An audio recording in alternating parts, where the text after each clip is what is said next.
All right, everyone, welcome back to Vuln Vibes. We've got a really interesting deep dive today. We're going to be talking about Xerox Versalink printers and some brand new vulnerabilities that have been found. Yeah, these vulnerabilities are pretty scary. They allow an attacker to potentially steal your credentials. Yeah, and you know the thing that really kind of got me with this one is that, and we talk about theoretical attacks a lot, but the researchers at Rapid7 who discovered this, they actually demonstrated a working exploit. Yeah, that always makes it so much scarier. Yeah, it's one thing to just be like, oh, there's a vulnerability.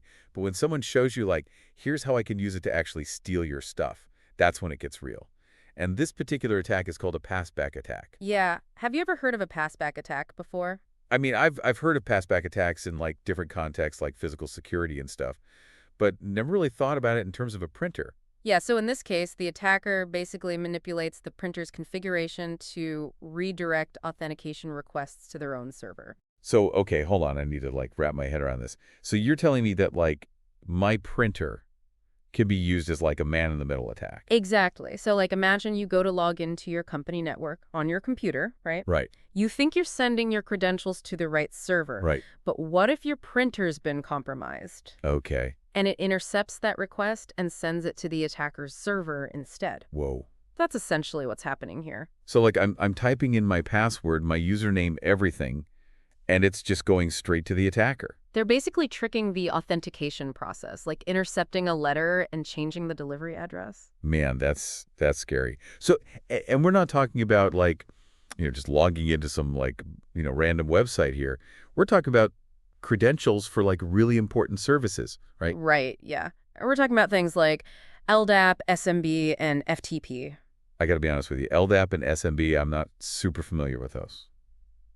Can you kind of break down what those are? Yeah, so LDAP stands for Lightweight Directory Access Protocol. Okay. It's basically a way to manage user access to different resources on a network. Okay. Like, who has access to what files and folders. Right. FMB stands for Server Message Block, Okay. which is used for file sharing between computers on a network. Gotcha. And then, of course, FTP is File Transfer Protocol, Right. which is used to, transfer files over the internet. Right. I mean, I use that all the time. So you're telling me that, like, an attacker could potentially gain access to, like, my file shares, like all my important documents and stuff. Exactly. If they can steal your credentials for these services, they basically have the keys to the kingdom. They can access sensitive data.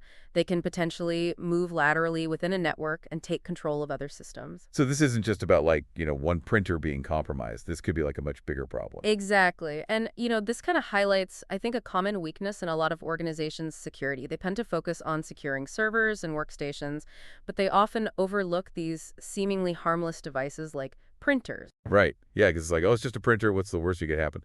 But, I mean, this is a perfect example of how something that we think of as being kind of benign can actually be a really serious security risk. Right. Anything that's connected to the network can be an entry point for an attacker. Yeah, that's a really good point. So for our listeners out there, who might be a little bit concerned right now, like, who exactly is vulnerable to this attack? So the vulnerabilities that we're talking about today are specifically CVE-2024-12510 and CVE-2024-12511, and they affect the Xerox Versalink C7025 model, Okay. running firmware version 57.69.91 and earlier. So if you've got one of those printers and you haven't updated your firmware in a while, You're probably vulnerable. yeah, time to update. Yeah, patching is crucial. So what can people do, aside from patching, obviously, what are some other things that people can do to mitigate this risk? Well, so the researchers pointed out that to exploit these vulnerabilities, the attacker needs one of two things. Okay. Either access to the printer's admin account Right. or physical access to the printer's console. Okay, so, like, someone could just walk up to the printer and plug something in. Exactly. So simple things like having strong passwords for your printer's admin account and limiting physical access to the printer can make a big difference. Okay, that makes sense. Like, basic security hygiene stuff. But what about, like, more advanced stuff? Is there anything else that people can do? Yeah, so a couple more things. First, avoid using Windows authentication accounts with elevated privileges for services like LDAP and SMB. Okay. And second, disable their remote control console for unauthenticated users. So you're basically saying, like, reduce the attack surface as much as possible. Exactly. Make it as hard as possible for the attackers to exploit these vulnerabilities. So for our listeners out there, and I know we have a lot of security professionals tuning in, people who are familiar with MITRE ATT and CK and kill chains and all that stuff. Yeah. Sometimes I think we get so caught up in the complex stuff, that we forget about the basics. Yeah. And this is a perfect example of that. We think of printers as being these harmless devices, but they can actually be a real security risk if they're not properly secured. So it's important to take a holistic approach to security.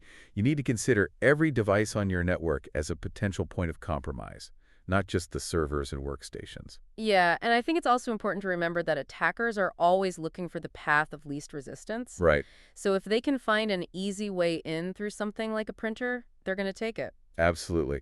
Well, that's all the time we have for today, but this has been a really insightful deep dive, I think. Yeah, definitely. Thanks for joining us, and we'll see you next time on Volt Vise. See you next time. Bye. Bye!